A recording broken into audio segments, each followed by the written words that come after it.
Stellantis took a $26 billion electric vehicle reckoning. It was a very costly transition bet that never came true. Stellantis is now facing a financial reckoning that should send a chill through every boardroom in the global automotive industry. And after betting aggressively that electric vehicles would dominate the market far sooner than consumers were ready to accept or really wanted them, the company is paying the price with a staggering $26.3 billion net loss for 2025.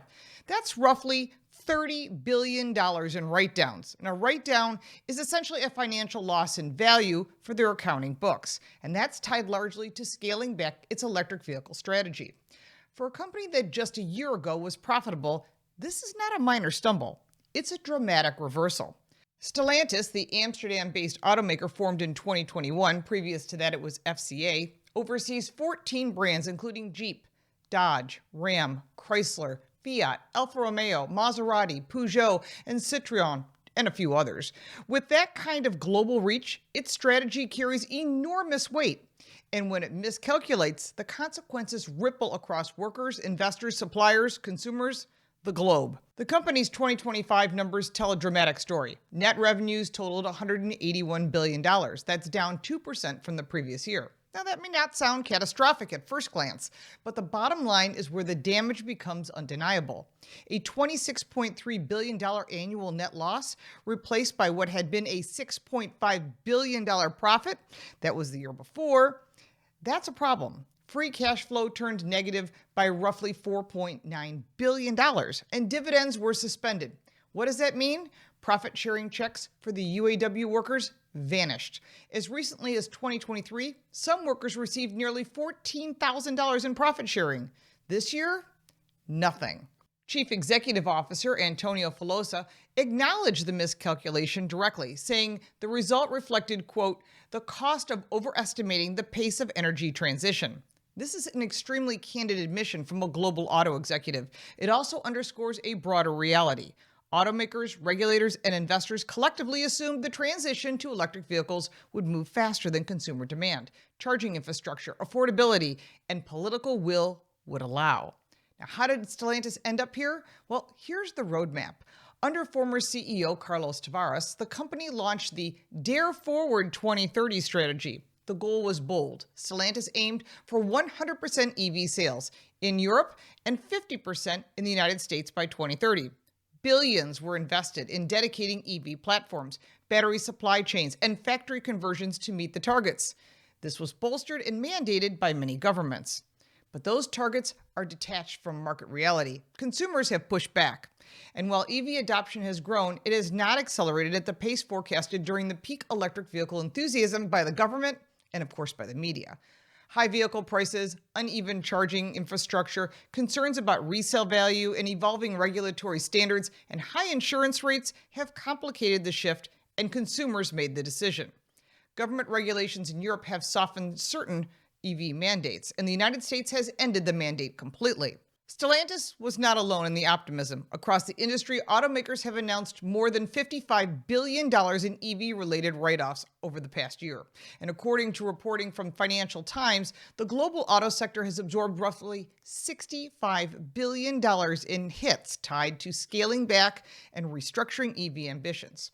Ford Motor Company has taken roughly $19 billion in charges related to its own EV reset, and General Motors and Volkswagen have also booked significant write-downs. And we've been calling for this for years. And here is the facts. Stellantis still has a $30 billion write-down that stands out for its scale. The company announced approximately $25.9 billion in one-time charges, including $20 billion tied directly to electric vehicle programs, roughly $4.8 billion in warranty-related costs. Remember, they dropped the 4xe line. That was also profitable. And, of course, they had other restructuring items. It scrapped certain fully electric models and plug-in hybrids and reworked production plans and shifted investment back toward internal combustion engines and hybrid offerings. This is what you wanted. And in North America, the centerpiece of this reset is the return of the 5.7-liter Hemi V8 engine. This is important, and Tim Kuniskis, who runs the U.S., has said, We're bringing back the Hemi, and here it is. And that decision is more than a product move. It's a sign of consumer demand for traditional powertrains that remain strong, especially in high-margin trucks and performance segments. In Europe, Stellantis is folding in diesel and mild hybrid gasoline options back into the current and upcoming models. This is a clear shift toward a more diversified powertrain strategy. Rather than betting exclusively on battery electric vehicles, the company is embracing what many consumers have been saying all along. They want choice. And despite the massive write-downs, there are some signs of stabilization.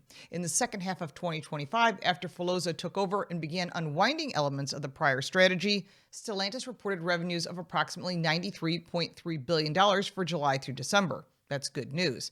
And that is up 10% year over year. And winning the North American Car of the Year award for the Dodge Charger was a huge win and supported the change. Vehicle shipments rose 11% during that time frame, while the company still posted an adjusted operating loss of roughly $1.6 billion in the second half. That improvement in volume suggests the recalibration approach might be gaining some traction and you're buying their vehicles. This crisis does not happen overnight. It was built on assumptions that EV demand curves would rise steeply and steadily, and that battery costs would fall quickly enough to increase profits, and that regulatory frameworks would remain rigid. Instead, the transition proved uneven, heavily dependent on subsidies, heavily dependent on Chinese batteries, loss of incentives, and sporadic infrastructure for charging. The consumer market message is clear. EV strategies were overreached and they carried consequences, and this is the consequences. For American workers, however, the impact is immediate and personal. With no profits to distribute, the UAW employees at Stellantis will not receive profit-sharing payouts this year, and that was part of their deal. So across the Detroit 3, the average payout is $6,200, roughly 40% lower than prior averages of a nearly $10,000 payout. For Stellantis workers, the number is zero, and this is a sharp contrast in nearly $14,000 some received just 2 years ago. The big lesson here is not that electric vehicles have no future. They do. Electric vehicles will be part of the consumer choice, but the idea of the internal combustion engine would be permanently discontinued now looks unlikely, like I've been saying. Consumers ultimately decide the electric vehicle future, and they weigh price, convenience, reliability of charging, and resale value far more heavily than corporate targets and political timelines. Antonio Filosa has framed the reset around restoring freedom to choose across electric, hybrid, internal combustion, and diesel technologies. That phrase is significant. It reflects a common sense shift to build what consumers want. The cost of that miscalculation is now measured in tens of billions of dollars. Whether this hard-earned lesson ultimately strengthens the company or simply marks the beginning of a reduced set of brands and models will depend on how effectively it balances innovation with the realism of the years ahead. Remember, they'll make what you want. Forcing you to buy something you don't want never works. If you like this video, give it a like and subscribe for more videos like this, and check out our car review channel, Car Smarts. You can support me by buying me a cup of coffee, and if you want even more content, check out the links in the description. I'm Lauren Fix. Thank you so much for watching.